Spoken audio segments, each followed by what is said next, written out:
السلام عليكم ورحمة الله وبركاته. ازيكم عاملين ايه؟ يا رب تكونوا بخير ورمضان كريم علينا كلنا. النهاردة هنعمل فطار مع بعض كده سهل وسريع.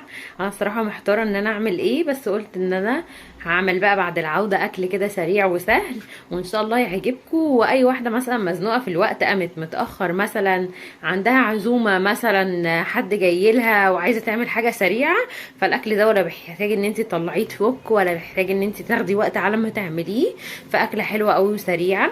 يلا كده مع بعض نشوف مكوناتنا ايه. احنا جبنا هنا مكرونه وطماطم وصلصه، وادي البطاطس قطعناها، ودي كفته اللي هي اللي بتبقى الكفته المشويه. انا مثلا كان عندي كفته قبل كده كنت عاملاها معاكم قبل كده وطريقتها في الفيديو، وبقى مثلا قطع مني رحت مصبعاها كده وحطها في الفريزر، بتطلع زي الفل كانك لسه عاملاها.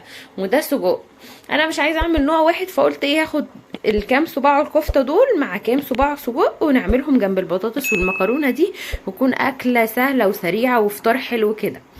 تعالوا بقى مع بعض نشوف احنا هنعمل ايه. وبس قبل ما نعمل اي حاجه، ما تنسوش اللي مش مشترك في القناه يشترك معانا في القناه، عشان هننزل لكم فيديوهات حلوه وجديده. اللي عايزنا نعمل اي اكله جديده يقول لنا، اللي بيقترح علينا اي اقتراح يقول لنا في الكومنتات، كل ده بيفرحنا. وطبعا اللايك الحلو والكومنت الجميل بتاعكم. واللي مشترك في القناه يعمل سبسكرايب، يعمل تفعيل الجرس علشان يوصله كل الفيديوهات الجديده اللي احنا بنعملها. يلا بقى كده واحده واحده نشوف احنا هنبدا في الاكله بتاعتنا ازاي، او هنبدا بايه من اللي احنا عاملينه. طبعا اول حاجه جبتها كده، حطيت الميه على النار وحطينا ملح وحطينا زيت وسبناها تغلي، وعملنا حطينا فيها المكرونه. انتوا طبعا لو كنتوا شايفين اول الفيديو هتلاقوني كنت حاطه مكرونه اللي هو مكرونه القلم، بس انا حطيت نوع تاني مكرونه معاها. يعني عملت نوعين مكرونه. انا بحب مثلا لما يكون عندي شويه من المكرونه دي وشويه من المكرونه دي، بدل ما ابقى محتار ان انا اعمل ايه في الشويات الصغننه دي، بجمعهم مع بعض وبنعملهم اكله زي كده.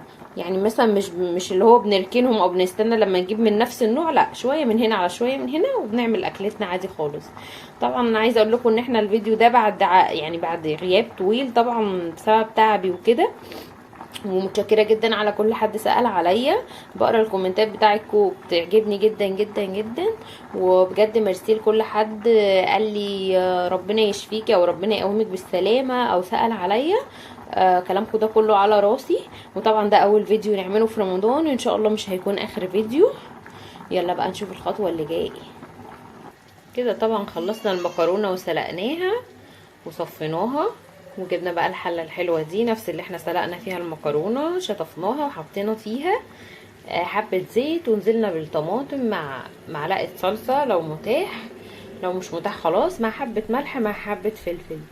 بس كده ده اللي احنا بنحطه في الصلصه. ولو عايزينها سبايسي بنحط واحد فلفل حراق. تطلع المكرونه تحفه، هتتسبك معانا. وكده بقى تكون المكرونه خلصت ونحطها على الفطار واوريكم شكلها وهي على السفره. وادي اهو جهزنا السجق في الصينيه بتاعتنا دي، حطينا نقطه زيت وحطينا الكفته وحطينا السجق، وهندخلهم الفرن او نعملهم على النار من فوق. لسه بصراحه مش عارفه هعملهم ازاي، بس في الحالتين بيطلعوا حلوين قوي. بس وادي هتكون اكلتنا اللي هي عباره عن سجق وكفته ومكرونه وبطاطس وسلطه بطاطس. بس دي بصراحه انا عاملاها من قبل كده، هبقى برضو اعملها لكم واقول لكم طريقتها، بس انتوا هتشوفوها على السفره معانا النهارده. اتفضلوا معانا النهارده وفطار شهي على كلنا ان شاء الله، علينا كلنا، او صوم مقبولا. وهوريلكم بقى الاكل على السفره هيكون شكله عامل ازاي. يا حلوين كده زي ما اتفقنا شكل سفرتنا اهو. ده السجق والكفته طبعا دخلتهم الفرن، وادي البطاطس بعد ما اتحمرت. ودي سلطه البطاطس اللي انا قلت لكم هقول لكم طريقتها. هي عباره عن مايونيز وزبادي بطاطس مسلوقه متقطعه مكعبات وبصل مبشور، سوري، جزر مبشور. وادي المكرونه اهي زي ما قلت لكم، صنفين مكرونه او نوعين مكرونه حطاهم على بعض وعاملاهم. بس وادي شكل سفرتنا. وكل سنه وانتم طيبين للمره الثانيه، وباي باي.